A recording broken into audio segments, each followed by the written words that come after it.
You've been lied to your entire life. They told you masturbation was dirty, shameful, something to hide from your wife, your doctor, even yourself. But here's what no one told you. After 60, not masturbating could be the difference between maintaining your masculine vitality and watching it slowly disappear forever. My name is Dr. Richardson, urologist and professor at Johns Hopkins Medical Center. For over 30 years, I've treated thousands of men just like you, and I've discovered something that will shock you. I've witnessed silent consequences destroying good men, not from disease, not from aging, but from what they never knew about their own bodies and what happens when sexual function shuts down.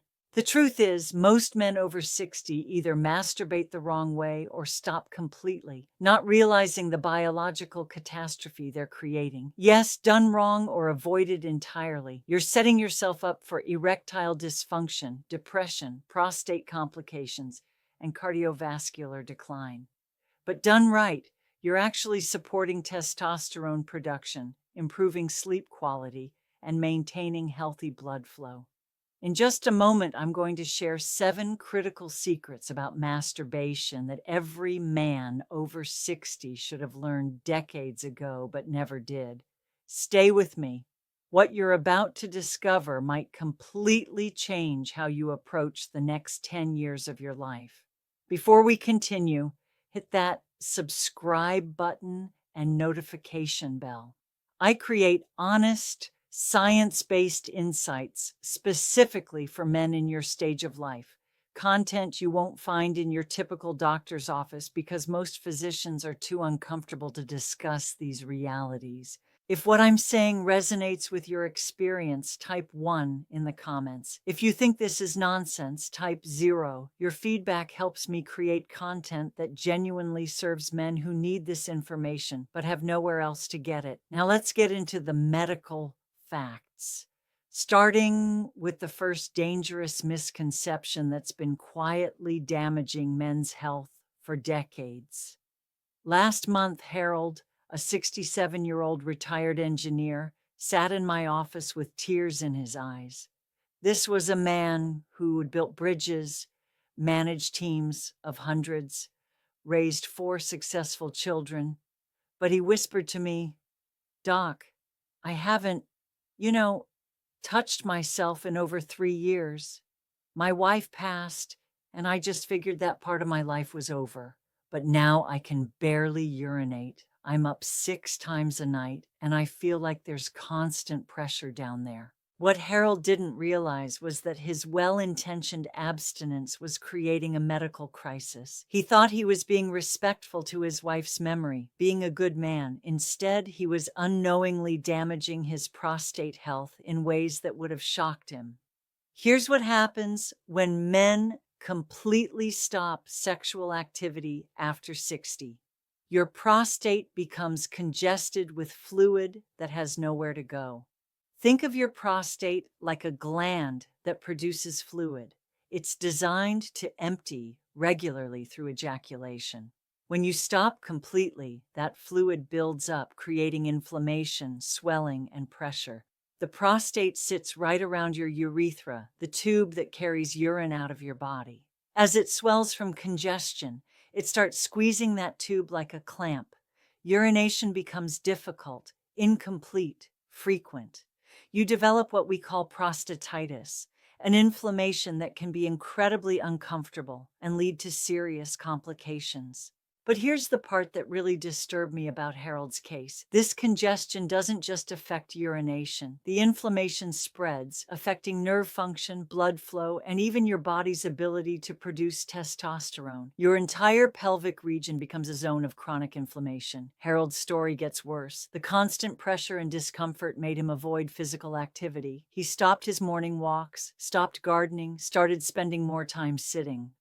The lack of movement worsened his circulation, his mood plummeted, and he began isolating himself from friends and family. He told me, "I stopped feeling like a man. I felt broken, useless. I was embarrassed to go anywhere because I might need a bathroom suddenly." The physical problem had become an identity crisis. He was withdrawing from life because he thought his masculinity was permanently damaged. The isolation created a vicious cycle. Less activity meant worse circulation, worse mood, more inflammation, more prostate problems. What started as respectful abstinence had become a medical and emotional emergency. I explained to Harold that his body needed regular prostate drainage, not for pleasure but for health. Just like any gland, the prostate functions best when it empties regularly. I taught him that gentle, mindful self-stimulation 2 to 3 times per week wasn't disrespecting his wife's memory. It was maintaining the body she'd loved for 40 years. The key was reframing this as medical self-care, not sexual indulgence. We're talking about 10-15 minutes of gentle stimulation focused on prostate health, not pornographic fantasy.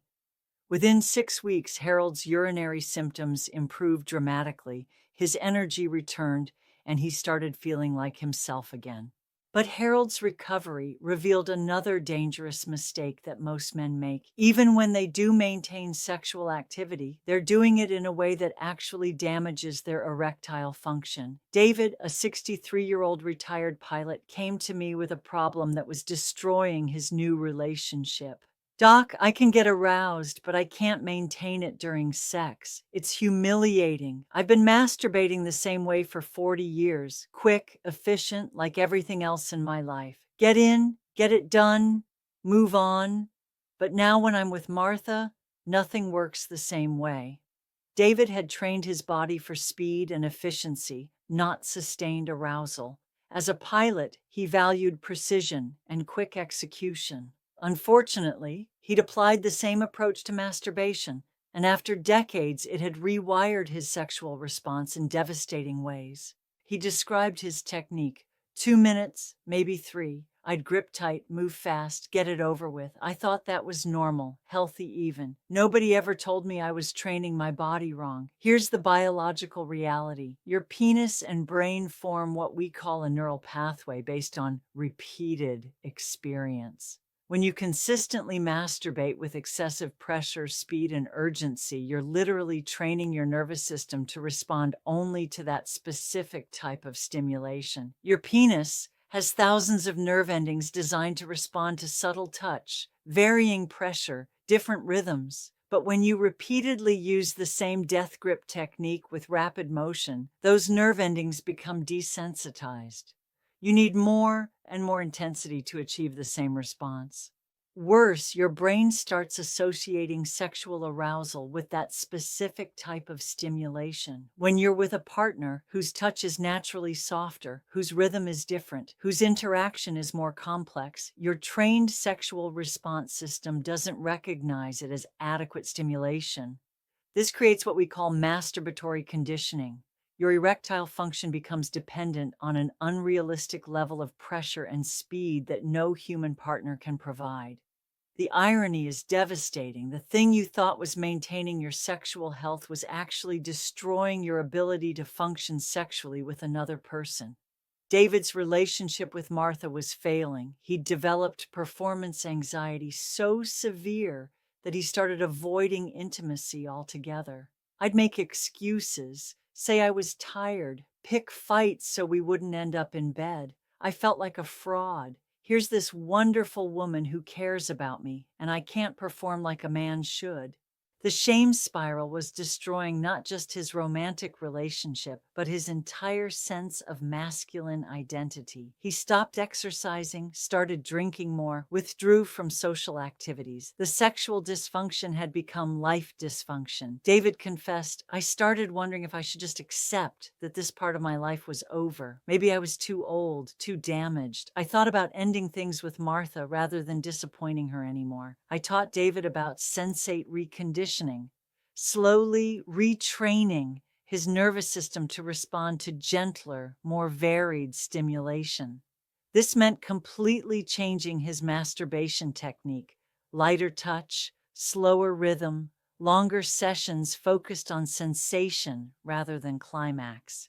The process required patience and discipline, qualities David had as a pilot but had never applied to sexual health. Within 3 months of practicing mindful, gentle self-stimulation, his erectile function with Martha improved dramatically. He learned to appreciate subtle sensation again.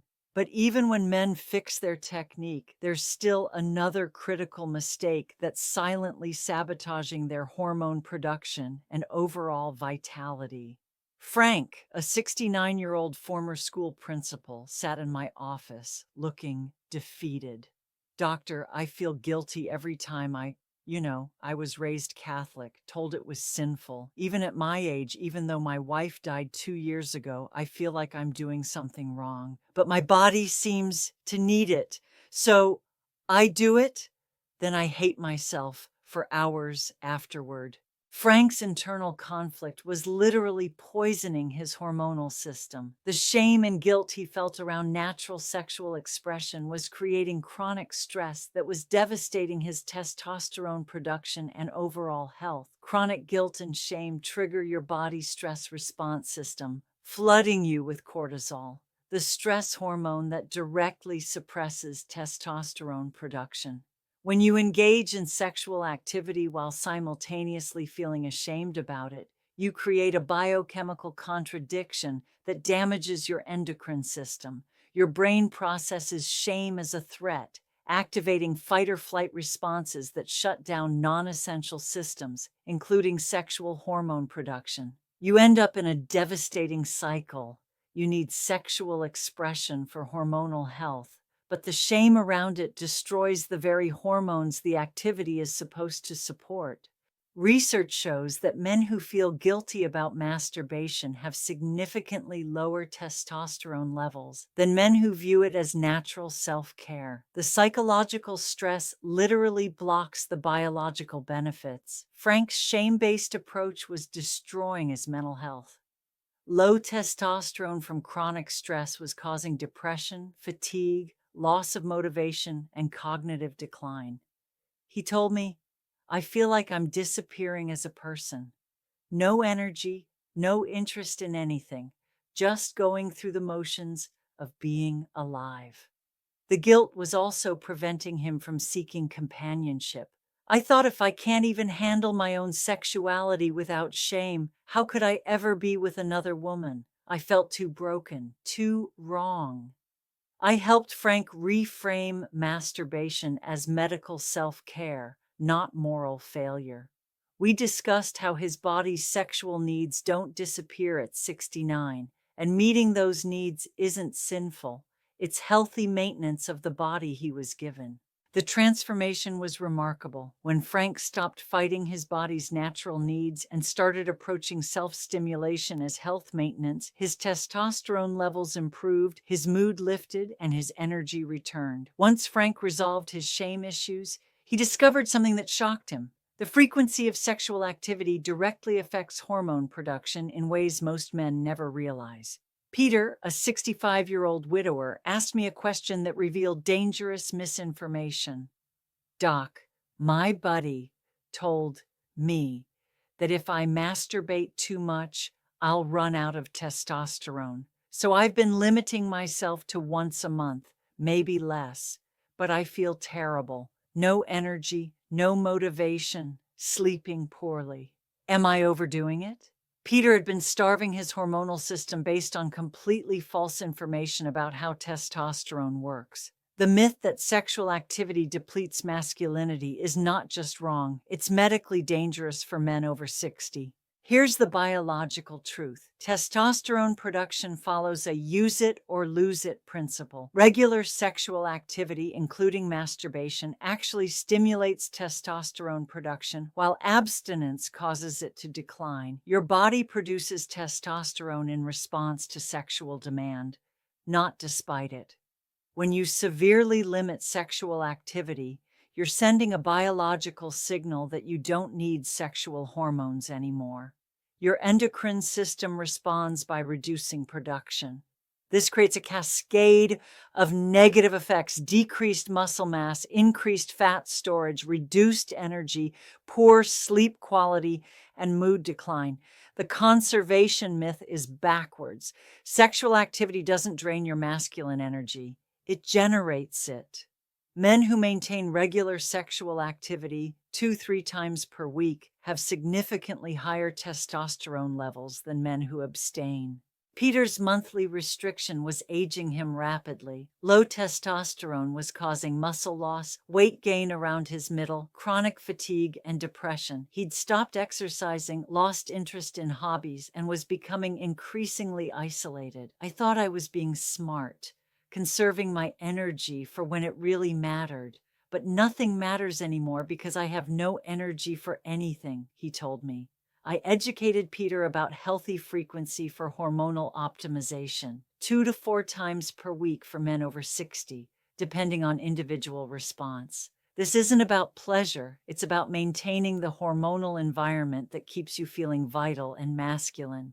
Within 2 months of increasing frequency, Peter's energy improved dramatically. He started exercising again, lost 15 pounds, and told me, "I feel like I got my life back." But frequency alone isn't enough if you're making the next critical mistake that's destroying your erectile function through misuse. Gerald, a 71-year-old retired coach, confessed something that's becoming epidemic among older men. "Doc, I started watching porn during the pandemic when I was lonely. Now I can't get aroused without it. Even when I masturbate, I need increasingly extreme stuff to feel anything. I'm ashamed, but I can't seem to stop." Gerald had unknowingly hijacked his brain's arousal system with artificial hyperstimulation that was destroying his capacity for natural sexual response. Pornography floods your brain with dopamine levels far beyond what natural sexual experience provides. Your brain adapts by reducing sensitivity to normal dopamine levels, requiring increasingly intense stimulation to achieve arousal. This creates pornography-induced erectile dysfunction. Your arousal system becomes dependent on visual hyperstimulation that real-world intimacy can't match. Your brain literally rewires itself around artificial sexual scenarios. Gerald's porn use was destroying his potential for real intimacy. He'd started avoiding social situations where he might meet women because he knew his arousal system was broken. Recovery required completely eliminating pornography and retraining his arousal response through mindful, sensation-focused masturbation without visual stimulation. Gerald's brain gradually regained sensitivity to natural arousal cues. But even when men fix their pornography problems, there's one final mistake that's perhaps the most dangerous of all. Walter, a 68-year-old widower, told me, "I've given up on relationships. Too complicated at my age. I'll just handle things myself and avoid the hassle." Walter thought he was being practical, but he was actually accelerating his sexual and overall health decline through isolation. Human connection and anticipation of intimacy with others create neurochemical responses that masturbation alone cannot replicate. Isolation reduces oxytocin, growth hormone, and other factors crucial for maintaining sexual health as you age. Walter's isolation was creating depression, cognitive decline, and accelerated physical aging. Without the motivation and neurochemical benefits of human connection, his overall health was deteriorating rapidly. I encouraged Walter to maintain social connections and remain open to companionship. Sexual health includes the possibility of sharing intimacy with others, not just self-stimulation. James, a 72-year-old retired firefighter, hadn't masturbated in 2 years. "Doc, I figured I was too old for all that, but now I can't get erections at all, even when I try. Did I wait too long?" Erectile tissue requires regular blood flow to maintain elasticity and nerve function. Complete sexual avoidance allows this tissue to atrophy, creating permanent dysfunction. James's avoidance had created irreversible tissue changes. His erectile function was significantly compromised, and his confidence was destroyed. While some damage was permanent, Regular gentle stimulation could still improve his function and prevent further deterioration. Listen, I've been treating men like you for 3 decades. You've worked hard, built families, contributed to your communities, earned respect through your actions and character. The idea that sexual health stops being important after 60 is not just medically wrong. It's an insult to everything you are and everything you've accomplished. Your body is not broken. Your needs are not shameful. Your desire to feel vital and connected is not inappropriate at your age. What's inappropriate is the silence around these issues that leaves good men suffering unnecessarily. We've covered 7 critical truths that most men discover too late. That complete abstinence damages your prostate, that rushing through masturbation destroys erectile function, that shame literally poisons your hormones, that frequency affects vitality, that pornography rewires your brain, and that isolation accelerates all decline. But here's what I want you to understand. None of these mistakes make you broken. They make you human, and more importantly, they're all correctable. Your nervous system retains plasticity. Your hormones can recover. Your tissues can heal. Your confidence can return. Your body is still capable of response, pleasure, connection, and healing. Your brain can still learn new patterns. Your heart can still open to intimacy and joy. The capacity for physical pleasure and emotional connection doesn't have an expiration date. It only requires the right information and approach. You have permission to care for this part of yourself. You have permission to seek pleasure and connection. You have permission to approach your sexuality as an expression of life force and vitality, not as something shameful or outgrown. Starting today, approach masturbation as health maintenance, 2-3 times per week, gentle touch, mindful attention to sensation, no shame, no rush. Treat it like any other aspect of self-care, brushing your teeth, taking vitamins, exercising. Your goal isn't performance, it's presence. You're not trying to prove anything to anyone. You're maintaining the body and nervous system that have served you well for decades and deserve continued care and attention. You are not too old for vitality. You are not too old for pleasure. You are not too old for intimacy, whether with yourself or with others. Your sexual health is part of your overall health, and both deserve your attention and respect. What you do with this information is up to you. But know this: thousands of men have used these principles to reclaim their vitality, their confidence, and their joy in being alive. You can too. Take care of yourself. You've earned it.